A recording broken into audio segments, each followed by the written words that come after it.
이슈 분석 시간입니다. 문재인 정부의 경제정책 기조인 소득주도 성장에 대한 논란이 이어지는 가운데 지난달 31일 국가재정전략회의가 열렸습니다. 역시나 재정지출 확대를 토대로 한 소득주도 성장을 강조했는데요. 문재인 정부의 재정운용 방향에 대해 이야기 나눠보겠습니다. 한국경제연구원 조경혁 박사와 함께합니다. 박사님 어서 오세요. 네, 안녕하십니까. 국가재정전략회의, 재정 분야의 최고위급 의사결정 회의체로 알고 있습니다.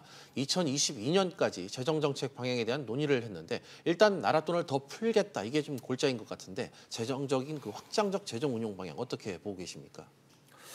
우리 경제가 재정에 대한 의존도가 너무 커지고 있어서 민간의 역동성이 떨어지고 경제 펀더멘털이 약화될 가능성이 이제 높아지고 있습니다. 네. 올해 예산이 작년에 비해서 이제 7.1% 증가한 429조 원으로 이제 되어 있고요. 예. 작년에 11조 2천억, 올해도 이제 4조 원에 달하는 이제 추경을 편성을 했습니다.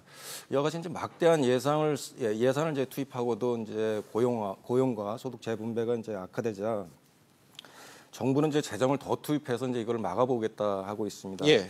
그래서 이제 국가재정 운영 계획에 나와 있는 이제 5.7%보다 확장적으로 편성을 해서 하겠다는 이제 발표를 하고 있는데요. 그러다 보면 내년 예산이 한 460조에 달하는 슈퍼 예산이 될 거로 보입니다. 재정 지출이 때로는 승수 효과를 통해서 경기를 이제 부양하기도 하지만 민간의 이제 활동을 좀 약화시켜서 네. 약화시키는 구축 효과를 이제 발생하기도 합니다. 현재 우리나라 경제 지표를 보면 이게 재정 지출의 순효과보다 네. 역효과가 크게 나타나고 있다는 이제 징조가 여러 곳에서 포착이 되고 있습니다. 물론 이제 저출산 고령화라든가 노인 빈곤, 청년 실업 등 우리 경제가 직면한 사회 경제 문제를 이제 보면 복지와 일자리 분야에 대한 재정 지출 확대가 불가피한 측면이 분명히 존재를 하고 있습니다. 예. 그러나 이제 재정의 건전성이라든가 세입 기반 약화 등 이와 같은 문제들 함께 이제 고민을 해야 된다고 생각을 합니다. 한번 도입된 복지 제도는 폐지하기가 이제 어렵고, 네. 그래서 이제 임기 이후에도 지속적인 이제 재정을 요구를 하게 됩니다. 그렇게 되다 보면 세금과 국가 채무는 우리가 감당하기 어려운 수준까지 치솟기 때문에 복지 예산을 적정 수준에서 이제 통제하는 노력이 좀 상당히 필요하다고 생각합니다. 네. 또 고용 창출, 저출산, 고령화 문제는 이미 한두해 문제가 제기된 건 아니지 않습니까? 그런데 과연 이 문제가 재정 투입으로만 풀릴 수 있느냐, 또 이 부분에서는 의문이 드는 것도 사실인데요. 여기에 각종 기금 같은 일부를 통폐합하는 방안도 지금 논의가 되고 있는데 기금을 쌈짓돈으로처럼 쓰고 있다, 이런 지적에 대해서 어떻게 생각하십니까? 예, 이제 저출산부터 보면 이제 1, 2차 저출산 고령화 기본 계획을 통해서 2015년까지 260조 원에 달하는 막대한 돈을 이제 투입을 했습니다. 그럼에도 불구하고 저출산 고령화 문제는 아시다시피 이제 계속해서 악화되고 있지 않습니까? 그래서 이제 저출산 고령화 문제는 우리가 해결해야 하는 국정 최우선 과제이면 분명하지만 예. 무작정 재정을 늘리기보다는 국가 재정 건전성을 유지하는 선에서 해결책을 찾아야 된다고 생각을 합니다. 그리고 정부 정책 목적을 위해서 이제 기금 여윳돈을 사용하는 것은 이제 신중할 필요가 있다고 생각을 합니다. 네. 현재 한 67개의 기금에서 여유자금 운용 규모가 225조 원 정도가 되는데요. 이 기금의 일부를 이제 통폐합하는 방안이 이제 논의가 되고 있는 걸로 알고 있습니다.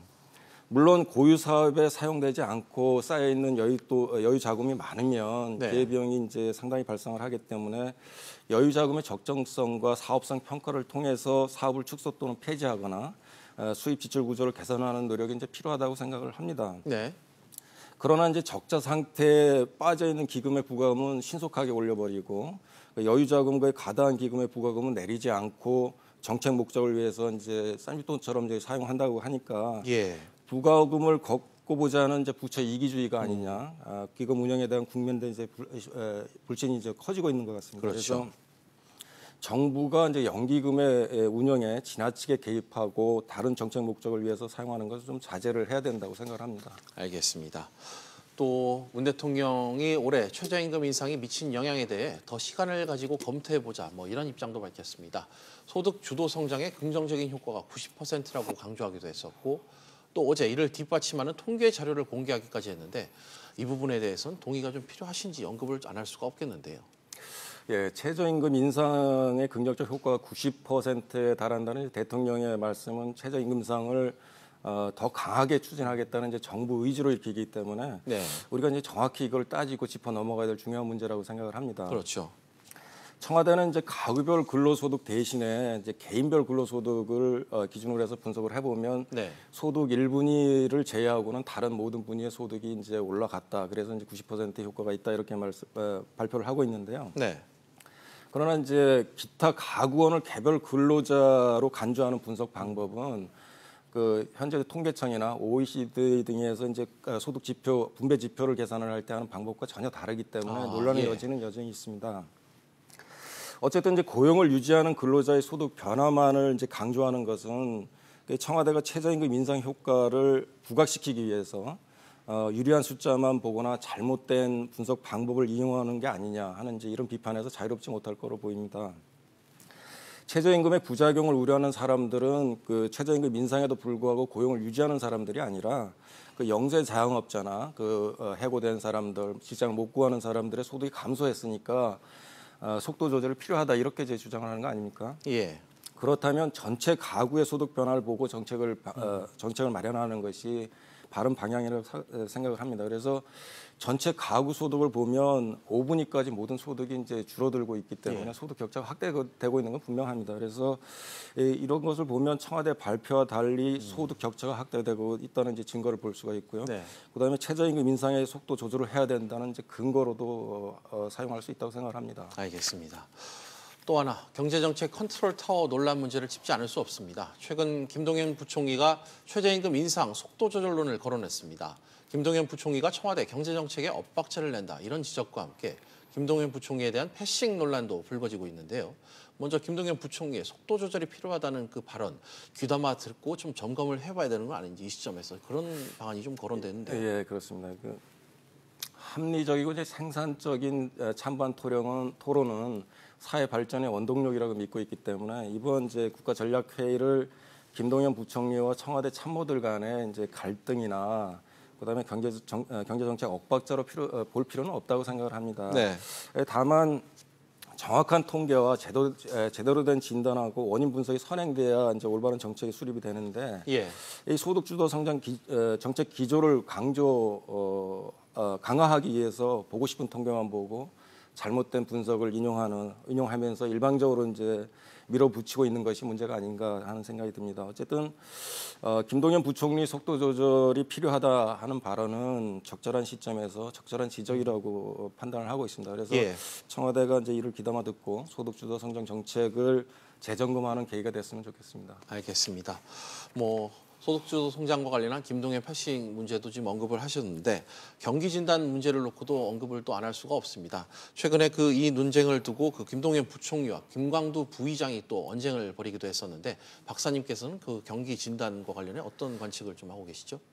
예, 현재 이제 경기 지표를 보면 우리 경제가 이제 경기 침체 국면에 진입하고 있다는 것을 이제 분명히 나타나고 있습니다. 통계청 발표에 따르면 경기 순환 지표 10개 중에서 9개가 둔화 또는 이제 하강 국면에 놓여 있습니다.